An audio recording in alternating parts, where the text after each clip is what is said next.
다윗이 나이가 많아 늙음에 아들 솔로몬을 이스라엘 왕으로 삼고 이스라엘 모든 방백과 제사장과 레위 사람을 모았더라. 레위 사람은 30세 이상으로 계수하니 모든 남자의 수가 3만 8천 명인데 그 중에 2만 4천 명은 여호와의 성전의 일을 보살피는 자요 6천 명은 관원과 재판관이요 4천 명은 문지기요 4천 명은 그가 여호와께 찬송을 드리기 위하여 만든 악기로 찬송하는 자들이라. 이는 다 레위 자손이니 그 조상의 가문을 따라 계수된 이름이 기록되고 여호와의 성전에서 섬기는 일을 하는 20세 이상 된 우두머리들이라. 다윗이 이르기를 이스라엘 하나님 여호와께서 평강을 그의 백성에게 주시고 예루살렘에 영원히 거하시나니 레위 사람이 다시는 성막과 그 가운데에서 쓰는 모든 기구를 맬 필요가 없다 한지라. 다윗의 유언대로 레위 자손이 20세 이상으로 계수되었으니 그 직분은 아론의 자손을 도와 여호와의 성전과 뜰과 골방에서 섬기고 또 모든 성물을 정결하게 하는 일, 곧 하나님의 성전에서 섬기는 일과 또 진설병과 고운 가루의 소재물, 곧 무교 전병이나 과자를 굽는 것이나 반죽하는 것이나 또 모든 절과 차를 맡고 아침과 저녁마다 서서 여호와께 감사하고 찬송하며 또 안식일과 초하루와 절기의 모든 번제를 여호와께 드리되 그가 명령하신 규례에 정한 수요대로 항상 여호와 앞에 드리며 또 회막의 직무와 성소의 직무와 그들의 형제 아론 자손의 직무를 지켜 여호와의 성전에서 수종드는 것이더라. 오늘 이 역대상 23장의 말씀은 레위인에게 전통적으로 율법을 통해서 주어졌던 이 임무들, 지위들이 조금 바뀌는 모습, 변화되는 모습을 봐요. 여기서 우리가 무엇을 교훈받을 수 있을까 살피기를 원합니다. 다윗 왕이 이제 말년입니다. 아들 솔로몬에게 왕위를 넘겨주기 직전이라고 할 수 있는 마지막 시기인데요. 성전을 위해서 이 마지막에 레위인들을 다시 모아들여서 계수하고 직분을 다시 재편성하는 모습이 나옵니다. 새로운 사명을 부여를 한 거예요. 성전은 지금 성전을 짓지는 않았지만 성전은 이스라엘이 광야 시대의 성막을 끝내고 가나안 정복을 완성하고 이제 딱 정착했다. 이것을 알리는 기념비와 같은 것이 성전이에요. 다 아시다시피 성막은 옮겨 다니는 성전이에요. 옮겨 다니는. 그래서 레위인들이 다 맡은 바가 있어서 불기둥, 구름기둥이 제자리에 서면 거기다가 재빠르게 성막을 만들고 거기서 하나님이 옮기라고 할 때까지 성막에서 하나님을 섬겼어요. 그러다가 옮기면 또 재빠르게 짐을 싸서 맡은 그 레위지파 사람들이 메고 또 옮겨야 돼요. 이동용 성전이었어요. 그런데 그것이 끝난 거예요. 성전을 짓는다라는 것은. 이제는 한 자리에 딱 자리 잡고 거기서 하나님을 섬기는 시대. 완전히 시대가 바뀐 거예요. 그래서 레위인들은 이제 자신이 할 일도 바뀌어야 되는 때가 된 거예요. 바뀌어야 합니다. 그런데 1절 5절을 보면 레위인의 숫자를 파악을 합니다. 다윗 왕은 계수를 했어요. 율법에 따라 이 앞절을 보면 3절을 보면 민수기 율법에 따라 30세 이상으로 계수했다라고 되어 있는데 실제로는 30세 이상을 계수한 건지 불분명해요. 왜냐하면 24절 27절에 보면 또 20세 이상으로 계수했다 이렇게 기록이 되어 있어요. 하여튼 모세 시대의 민수기서 4장을 가보면 30세 이상의 일할 수 있는 레위인이 민수기를 보면 8,580명 이렇게 기록되어 있어요. 한 8,500명 정도예요. 그리고 다윗이 넘어와서 헤브론에서 다윗이 있을 때는 12장을 보면 4,600명밖에 안 돼요. 30세 이상이. 줄어들었어요. 그런데 오늘 숫자를 헤아리니까 훅 불어나요. 3만 8천 명이 나와요. 3만 8천 명. 엄청나게 몇 배가 는 거예요. 그래서 이것이 진짜 30세 이상일까? 모세 시대에 1개월 이상, 그러니까 거의 레위인 전체를 파악한 것이 2만 2천 명이라고 민수기에 나오는데 남자 전체가 아닐까 하는 생각도 해봐요. 여하튼 중요한 것은 레위인의 숫자가 광야 시대를 거쳐서 가나안 정복 시대를 거쳐서 이제 성전을 지을 때가 되니까 훨씬 더 늘어났다는 것은 사실이에요. 많아졌어요. 레위인의 숫자가. 레위인 아시다시피 성막과 성전만 섬기는 사람들이에요. 전쟁이 나도 성막과 성전을 섬기는 사람들. 성전을 통해서 살아남는 레위인들이 숫자가 계속 늘어났다라는 것은 이 다윗 시대에 들어오면서 이스라엘이 하나님을 잘 섬겼다라는 증거가 될 수 있어요. 하나님을 잘 안 섬겼을 때 레위인은 다 뿔뿔이 흩어졌어요. 살 수가 없으니까 성전에 제사 드리는 것만 갖고는 재물이 들어오지 않으니까 다 뿔뿔이 흩어진 역사가 있어요. 그런데 숫자가 많이 늘었다는 것은 하나님 앞에 제사를 잘 드리고 잘 섬겼다는 뜻이기도 해요.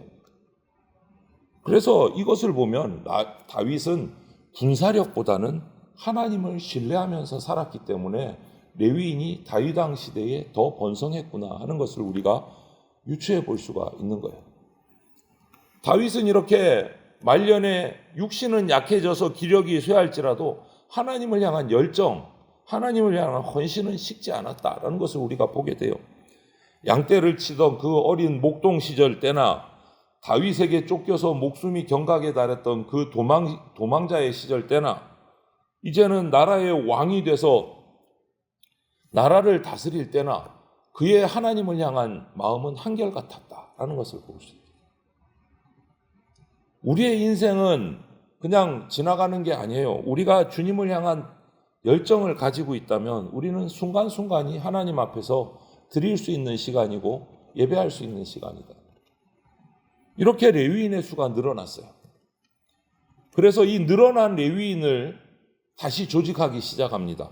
6절부터 24절을 보면 다윗은 아들 솔로몬에게 왕위를 넘겨주기 전에 레위 자손들을 다시 성전을 섬길 수 있도록 재조직을 하는, 재편하는 모습을 봐요. 언뜻 보면 아직 성전이 지어진 것도 아니에요. 솔로몬 때 지어요. 다윗은 지금 자재만 준비하고 있어요. 놋을 준비하고 철을 준비하고 백향목을 준비해놓고 어떻게 보면 한국 사람보다 성질이 더 급하구나. 아직 짓지도 않았는데 시작도 안 했는데 성전을 섬긴 레위인부터 준비를 하고 있는 거예요. 다윗의 열정이 대단한 거예요. 자신은 성전을 짓지 못하지만 모든 것을 다 준비하는 거예요. 이제 레위인까지 재편을 해요. 성전이 지어졌을 때 어떻게 섬길 것인가. 미리 준비를 하는 거예요. 자기가 대제사장도 아닌데 왕이 주도하는 게 어떻게 보면 이게 맞나 하는 경우도 생각할 수도 있는데 왕권으로 한 일이 아니에요. 말씀을 따라 레위인들을 재편을 합니다. 말씀을 따라. 자기 마음대로 한 것이 아니라. 그래서 레위의 자손들을 분류를 합니다. 말씀 따라 게르손 자손, 그앗 자손, 므라리 자손을 구분을 해서 할 일을 주고 또 그앗 자손 중에서도 모세 집안은 제사장 집안이기 때문에 또 따로 분류를 해서 자신의 제사장의 직분을 맡깁니다. 철저하게 하나님이 주신 말씀을 따라 재편을 하고 있어요. 자기 마음대로가 아니고. 아들에게 신앙을 물려주고 하나님을 섬기는 법을 물려주려고 준비하는 거예요. 이게 뭐냐? 예언을 따라요. 말씀에 다윗의 아들이 오셔서 성전을 재개편하고 조직할 수 있는 권세가 있다라는 것을 자신이 보여주는 거예요. 다윗의 후손이 누굽니까? 예수 그리스도예요. 예수 그리스도. 예수님께서 이 땅에 오셔서 성전을 다시 한 번 더 바꾸셨잖아요. 만민이 기도하는 집이다. 하나님이 맡기신 직무를 잘 감당하기 위해서는 이처럼 체계적인 조직이 필요합니다. 은혜라는 그 미명하에 미숙한 것, 게으른 것을 정당화할 수는 없어요. 교회에서. 은혜로 하자, 은혜로. 틀린 말은 아닌데 그 안에 모든 것을 해서 게으른 것도 은혜로 덮어주고 미숙한 것도 은혜로 덮어주고 이것은 아니다. 우리 공동체 교회도 마찬가지요. 예배나 봉사나 선교나 조직을 잘 갖추고 활동할 수 있도록 애를 써야 돼요. 이제 재개편된 레위인들에게 25절부터 32절을 보면 새로운 직무들이 주어져요. 원래 그 광야 시대의 레위인들의 직무는 서두에서도 말씀드렸지만 성막을 설치하고 다시 또 접어서 옮기고 운반하는 직무가 거의 제사장 직무 외에 다른 레위인들의 모든 직무가 성막을 옮기고 설치하는 것이 레위인들이 하는 일이었어요. 이제는 그럴 필요가 없어졌어요. 왜? 성전을 지으면 이건 옮기는 성전이 아니고 딱 제자리에 서 있는 성전이. 그러면 그 레위인들은 할 일이 없어지는 거예요. 레위인들인데 옮길 일이 없어져요. 이제는. 그래서 새로운 직무를 줍니다. 웅장하게 성막 대신 웅장하게 세워진 성전에서 더 많은 일들을 해야 되는 거예요. 그래서 조직과 직무는 교회에서도 시대 변화에 따라서 적절하게 변화돼야 돼요. 그래서 다윗은 30세 이상이 아니라 20세 이상부터 성전을 섬기도록 합니다. 제사장을 도와서 이제 성막을 옮기는 일이 아니라 제사장을 도와서 제사하는 일, 찬송하는 일, 또 제사에 필요한 기물들을 만드는 일들, 여러 가지 직무를 다시 배분해요. 하나님을 섬길 수 있도록 하는 거예요. 이렇게 성전이 성막에서 성전으로 시대가 바뀌면서 레위인들에게도 직무와 신분이 변화가 생겼듯이 오늘 우리에게도요, 예수 그리스도를 머리로 한 교회가 세워진 참된 성전이 세워져 감에 따라서 베드로전서 말씀처럼 왕 같은 제사장의 직위를 우리는 얻었어요. 왕 같은 제사장으로서 새로운 직분을 우리는 충성되게 감당해야 된다는 거예요.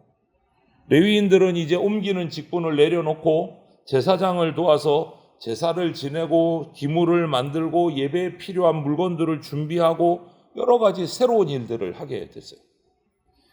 이것은 하나님께서 다윗이라는 정말 신실한 종을 통해서 백성을 다스렸기 때문에 이런 변화가 일어나는 거예요. 여러분, 이 변화보다 다윗 시대의 이 성전 시대의 엄청난 레위인들의 변화보다 더 큰 변화가 우리에게 일어났어요. 그게 뭐냐? 하나님과 원수되었던 우리가 거룩한 예배자로 변화됐습니다. 이것은 레위인이 하는 일이 조금 바뀐 이 다윗 시대하고는 비교할 수가 없는 거예요. 원수되었던 우리가 하나님의 자녀가 됐어요. 예배자가 됐어요. 이건 엄청난 180도 뒤집어지는 변화예요. 우리가 이것을 잊으면 안 돼요. 죄인이었던 내가 하나님의 의인이 됐다. 거룩한 지위를 얻게 됐다. 이것을 잊지 말고 날마다 찬양해야 돼요. 날마다 기도해야 됩니다. 레위인의 직무가 바뀐 수준이 아니다라는 거예요. 우리의 변화는. 그래서 하나님께서 크신 은혜로 내게 주신 그 새로운 예배자라는 그 지위를 내가 받았다라는 것을 잊지 말고 오늘 하루도 매일매일 말씀과 기도로 하나님을 찬양하면서 감사하면서 예배하는 삶을 살아가는 거룩한 예배자들이 다 되시기를 주님의 이름으로 축원을 드립니다. 아멘.